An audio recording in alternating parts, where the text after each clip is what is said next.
நிச்சயமாக பவித்ரா, இந்தியா கன கச்சிதமாக காரியத்தை முடித்திருக்கிறது. பாகிஸ்தான் உள்ளே இறங்கி 9 இடங்களை பதம் பார்த்துவிட்டு தரைமட்டமாக்கி, அங்குள்ள தீவிரவாத முகாம்களை தரைமட்டமாக்கிவிட்டு இந்தியா கனகச்சிதமாக வேலையை முடித்துவிட்டு திரும்பி இருக்கிறது இந்திய ராணுவம் என்றுதான் கூற வேண்டும். இதற்கு ஆபரேஷன் சிந்தூர் என பெயரிட்டிருக்கார்கள். சிந்தூர் என்றால் குங்குமம் என்று கூறுவார்கள்.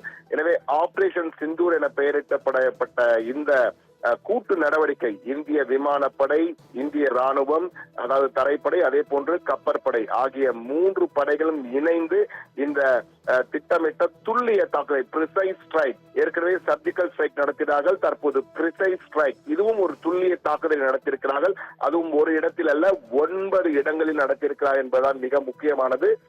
ஏனென்றால் இன்று நள்ளிரவு, அதாவது செவ்வாய்க்கிழமை நள்ளிரவிலே சரியாக 1:30 மணியிலிருந்து 1:50 மணிக்குள், அந்த 20 மணி நேரத்தில், அந்த 20 நிமிடங்களில் 20 நிமிடங்களில் 1:30 1:50 20 நிமிடங்களில் இந்த தாக்குதல் நடத்தப்பட்டிருக்கிறது. 9 இடங்களிலும் கோஆர்டினேட்டட் அட்டாக் என்பார்களே, அது போன்று ஒருங்கிணைந்து அந்த கூட்டு நடவடிக்கை இந்த 3 முப்படைகளும் சேர்ந்து தாக்கியிருக்கிறார்கள். விமானப்படை, கப்பற்படை, தரைப்படை, அதாவது இந்திய ராணுவம் என 3 இணைந்து இந்த 9 இடங்களில் உள்ள தீவிரவாத முகாம்களை அழித்திருக்கிறார்கள்.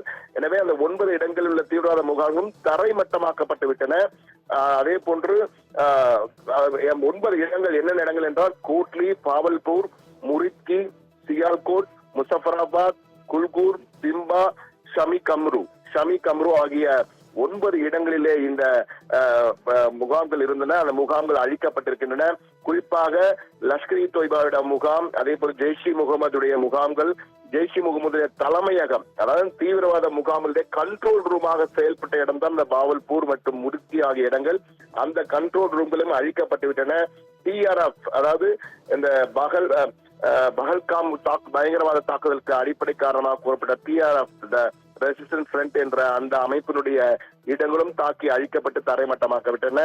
உளவு தகவல்கள் மூலமாக தீவிர முகாம்கள் எங்கே இருக்கின்றன என்பது குறித்து தீவிரமாக தகவல்கள் சேகரிக்கப்பட்டு அதன் அடிப்படையில் ஒரு வரைபடங்கள் தயாரிக்கப்பட்டு இந்திய ராணுவம் மிக துல்லியமாக, அதாவது தாக்குதல் 22ஆம் தேதி ஏப்ரல் 22 பகல்காமிலே அந்த பயங்கரவாத தாக்குதல் நடைபெற்றது.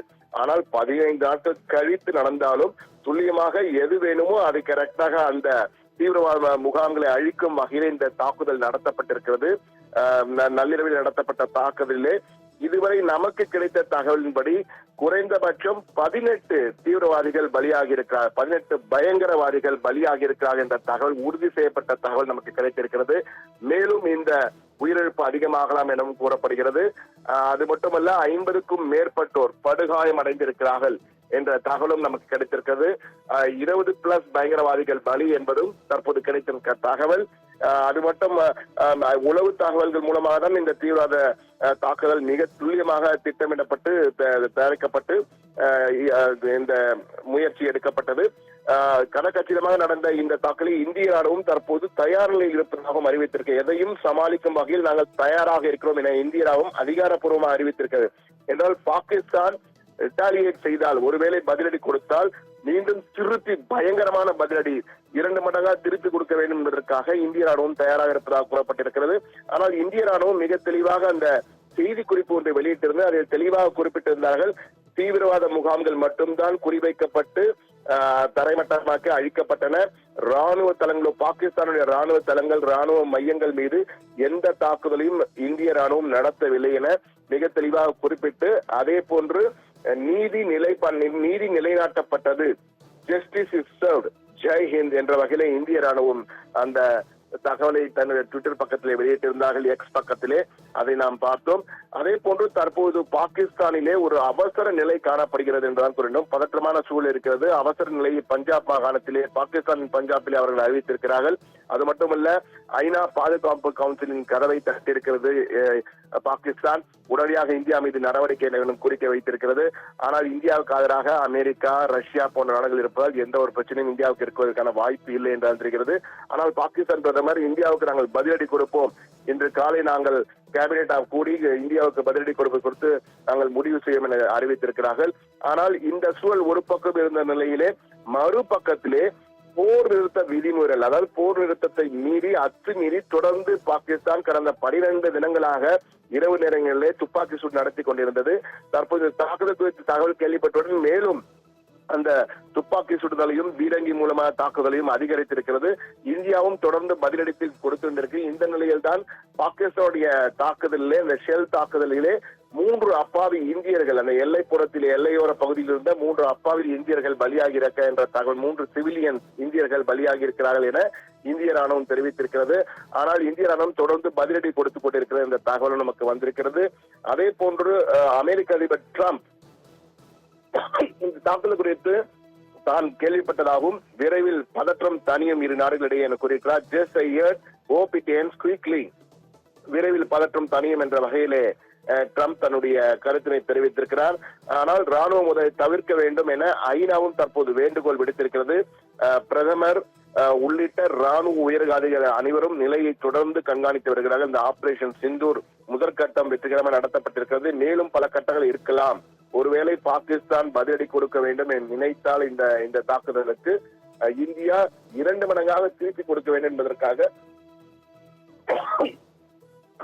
ஆபரேஷன் சிந்தூரை பல கட்டங்கள் நடத்தவும் வாய்ப்பு இருப்பதாக கூறப்படுகிறது.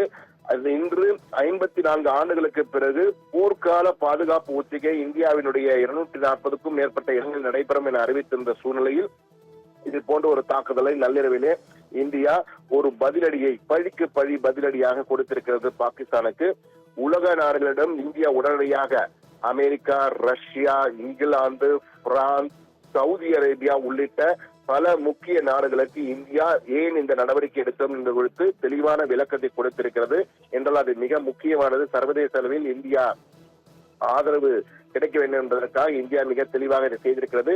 இதில் மிக முக்கியமான ஒரு தகவல் நமக்கு கிடைத்த தகவல் என்றால், ஹபீஸ் சையத் தீவிரவாதி, பயங்கரவாதி, உலக அளவிலே தேடப்படும் பயங்கரவாதி ஹபீஸ் சையத், அவருடைய அந்த தீவிரவாத பயிற்சி முகாம் ஆகியவை எல்லாம் அழிக்கப்பட்டு விட்டன என்று கூறப்பட்டிருக்கிறது. லஷ்கர்-இ-தொய்பாவுடைய தலைவராக இருக்கிறார் அவர். அவருடைய முகாம்கள், அந்த ஜெய்ஷி முகமதுடைய முகாம்களும் அழிக்கப்பட்டு விட்டன என்றும் கூறப்படுகிறது.